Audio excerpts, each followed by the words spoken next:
Olá, confrades. Espero que todos estejam vivendo bons momentos ao se depararem com esse outcast aqui, que sejam momentos de lucidez cortante, mas integrativa. Hoje nós vamos observar juntos um ponto delicadíssimo e quase proibido de ser falado em certos círculos. Tem confrades que ficam até bastante chateados com o Alt quando ele coloca esse ponto, que é sobre os condicionamentos que nascem na busca espiritual, nessa busca da verdade, na busca do autoconhecimento. Quando o sujeito ele está adormecido, ainda no berçário social, é natural que ele absorva os clichês da família, da escola, da mídia, da política, das crenças culturais. Isso aí é só a superfície da escravidão psíquica. Mas o que acontece quando o indivíduo começa a se mover em direção àquilo que é chamado de espiritualidade?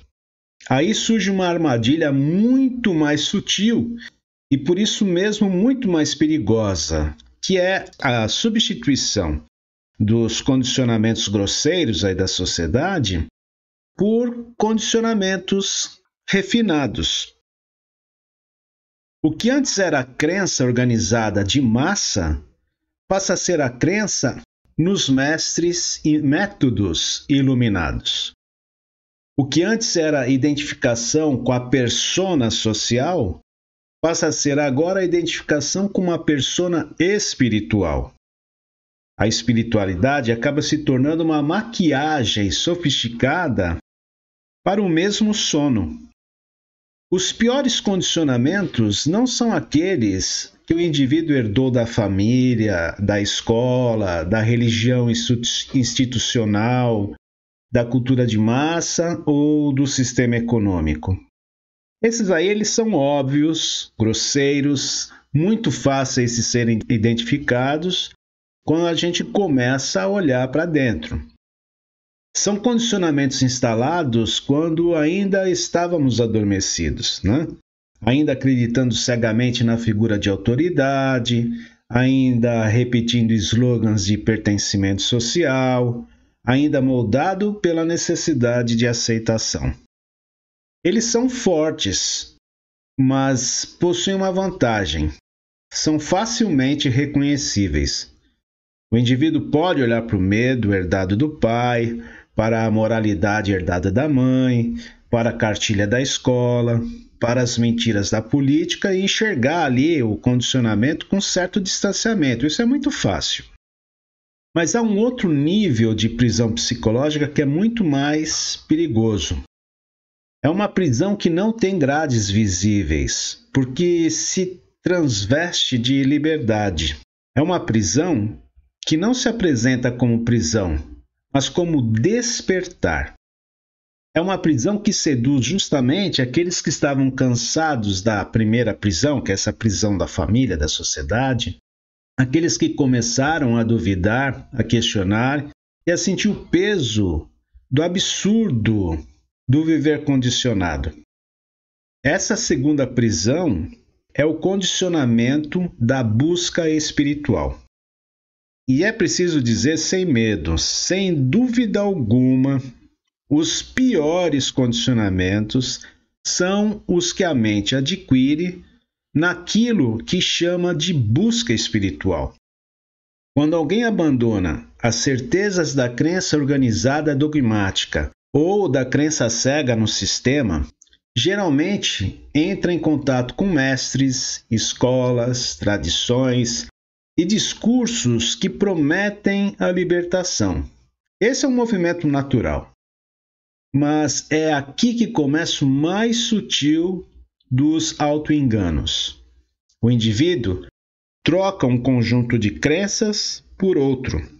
Só que agora está envolvido num vocabulário sofisticado, em aparente profundidade, em promessas sublimes. O condicionamento espiritual é mais sutil porque, em vez de ser imposto de fora para dentro, como a família e a sociedade fazem, ele é abraçado de dentro para fora, como se fosse fruto de uma escolha consciente. E nada exemplifica esse risco tão bem quanto o Advaita Vedanta contemporâneo. Esse Advaita diluído, exportado, pasteurizado e vendido nas livrarias de aeroporto, nos workshops relâmpagos e nos satsangs em vídeo. Isso não tem nada a ver com o Advaita tradicional, que é profundo, que é enraizado em séculos de prática e contexto cultural, mas a gente está falando dessa versão fast food, com frases curtas, slogans repetidos, afirmações absolutas, lançadas sobre as mentes que ainda não suportam ficar sozinho com o silêncio. É aquele, você já é o self, não há ninguém para despertar, não há nada para buscar. É o tudo já está perfeito, não há nada a ser feito. Saca?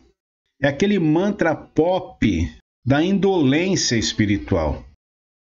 Em essência, essas frases elas são verdadeiras.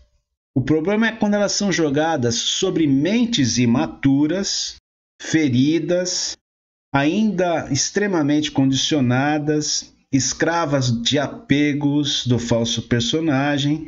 Essas frases verdadeiras acabam se tornando o quê? Um veneno disfarçado de remédio. O que acontece quando alguém, em plena crise existencial, escuta que não há ninguém para sofrer? O que acontece quando alguém, tomado por anos de trauma, escuta que não há nada a ser feito? O que acontece quando alguém cheio de angústia e ansiedade escuta que tudo já é perfeito? O que acontece é o nascimento de um condicionamento ainda mais perverso, porque a mente adota a linguagem da libertação como um dos mais potentes narcóticos para ela fugir da dor. O Advaita de supermercado não liberta ninguém, ele só narcotiza. É o que a gente mais vê, que a gente tem mais visto nessa caminhada. Ele acaba oferecendo um alívio temporário, porque o indivíduo, em vez de encarar a sombra, em vez de encarar as suas adulterações e o como que ele adulterou as outras pessoas que ele tocou de modo inconsciente e inconsequente, em vez de ele encarar o vazio, ele acaba se protegendo com essas frasezinhas bonitas. A crise iniciática, então, que deveria ser atravessada ali, em carne viva, ela é abortada. O sujeito passa a viver desses atalhos conceituais que sempre desembocam em ruas escuras e sem saída. Ele não enfrenta o próprio inferno. Ele acaba se escondendo atrás de não há inferno, não há ninguém aqui, a pessoa que sofre não existe, a pessoa não existe. E esses jargões que vêm lá do Advaita. Então esse que é o perigo. O condicionamento espiritual ele é invisível. O sujeito acaba acreditando que se libertou porque não se reconhece mais no condicionamento social. Então ele olha para o mundo, observa os outros ainda presos ao consumo, ao poder, ao dinheiro e acaba se sentindo superior. Ele cria ali uma pessoa, uma persona espiritual. Aquele que acha que já transcendeu, aquele que acha que já sabe, né? Aquele que acha que se percebe, aquele que se percebe ali além da massa. Ele se considera além da massa. Mas tudo isso aí não passa de mais um enredo do falso personagem. E é um enredo ainda mais resistente à destruição porque ele se alimenta da ilusão de iluminação. Esse é o pior condicionamento porque ele congela a investigação. O sujeito acredita que já chegou, que não há mais nada a ser feito, que qualquer busca é o falso personagem em ação. Ele para ali, no meio do caminho do descondicionamento. Ele estaciona na teoria de estar iluminado e se protege da dor com as palavras que ele aprende. Então ele mata a crise iniciática com essas palavras. A travessia do deserto interior dele, exige enfrentar o nada, o absurdo, a angústia, mas esse condicionamento espiritual acaba sendo uma forma de anestesia. E aí o sujeito, em vez de atravessar, ele gruda nesses slogans e com eles ele se distrai. Outra coisa que acaba ocorrendo é que isso aí cria elites do sono espiritual. Forma-se uma comunidade de sujeitos que repetem as mesmas frases, se olham nos olhos com ar de profundidade, falam em não dualidade, mas elas continuam presas ao medo, ao tédio, às suas secretas compulsões e à vaidade espiritual. Então viram uma bolha de pseudos iluminados. É só uma troca de dogmas. O sujeito acredita que se libertou lá da religião institucional, mas ele apenas trocou um dogma por outro. Ele sai lá da catequese cristã e entra na catequese da não dualidade. Ele sai da missa e vai para o satsang. Ele sai da Bíblia e aí ele entra no livro do Ramana, das frases do Ramana, do Nisargadatta, do Balsekar. E o mecanismo é o mesmo. Não tem diferença nenhuma. E esse aqui é pior, porque, ao contrário do social, ele é internalizado como sendo libertação. E por isso ele pode durar a vida inteira sem ser questionado. O cara pode até virar guru, tá? Pode começar a se organizar de guru e não vai faltar discípulo confuso. O mercado está cheio. Então é a prisão que se acredita ser uma liberdade. E aí o que é que acontece? A vida continua sendo a mesma, só que revestida desse verniz espiritual do Advaita. O sujeito continua reagindo, continua julgando, continua medindo, continua calculando, continua com medo da morte, né? Continua com os cálculos autocentrados, continua carente de reconhecimento, continua cheio de apegos. Mas agora tudo isso é recoberto com essas palavrinhas bonitas. Não tem ninguém aí para sofrer, é só pensamento, você já é a consciência. A linguagem, então, do Advaita passa a ser usada como uma camuflagem para um estado de mediocridade psíquica. E é claro que o Advaita tem verdade ali, mas não como remédio barato. Ele é verdadeiro como constatação direta daquilo que se revela após o processo de descondicionamento. O problema é que hoje ele está sendo usado como uma anestesia para não enfrentar o processo de descondicionamento, que é extremamente doloroso. Então, a ponte foi queimada antes mesmo que o indivíduo tenha atravessado ela. Aí se cria o pior condicionamento de todos. O condicionamento de que já sabe. Condicionamento de que já é livre. Porque nada escraviza mais do que você acreditar que você já chegou. Enquanto você acredita, você não se move. Você fica estagnado. Enquanto você repete, você não olha. Enquanto você está se embriagando com essas frases, com esses conceitinhos, você não atravessa o processo de descondicionamento. E o verdadeiro descondicionamento não é você ficar repetindo que não há ninguém aqui, que a pessoa não existe. É ser brutalmente radical e suportar a dor de não ser ninguém.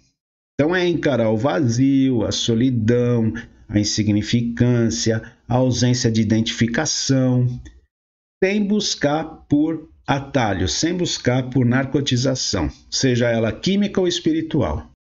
Então é atravessar o deserto sem slogans. É um morrer antes de morrer. O condicionamento social, ele pode ser visto, e por isso você pode quebrar ele facilmente. Mas o condicionamento espiritual, especialmente esse aí do Advaita pop pasteurizado, que transforma um monte de iludido em guru, é quase invisível, porque ele se disfarça de iluminação. É um parasita que se hospeda na própria busca, e a maioria acaba morrendo sem nunca perceber que só trocou as paredes da prisão. Esse é o perigo. Esse é o pior condicionamento. Aquele que rouba de você a própria possibilidade de travessia do processo de descondicionamento. Então, para finalizar, o verdadeiro descondicionamento, ele não tem slogan, ele não tem atalho, não tem anestesia. Ele exige suportar o silêncio, suportar o tédio, suportar a incompreensão dos familiares. Ele não tem anestesia, não tem atalho. Então ele exige você suportar tudo isso, exige atravessar a solidão sem essas muletinhas conceituais. Exige morrer para todas as identidades, inclusive para essa identidade que a gente cria de buscador espiritual. Então, enquanto o indivíduo vai se agarrando aí a qualquer ideia de já sou isso, já sou aquilo, ele não atravessou nada. Ele só se pendurou em outro condicionamento. Porque o despertar não está em ficar acumulando frases. É o contrário, é perder tudo quanto é frase. Não é abraçar um novo condicionamento. É ver um por um, todos eles. Inclusive esses espirituais, e todos eles têm que ser arrancados. Então, o condicionamento é acreditar que o cara se libertou. Ficar dizendo que não tem ninguém aqui, sem ter atravessado com propriedade aquele deserto enlouquecedor quase suicida. O condicionamento é vestir a máscara da iluminação para esconder o pânico de olhar para tudo aquilo que ele adulterou. E a travessia real do processo de descondicionamento só acontece quando até mesmo o Advaita é jogado fora.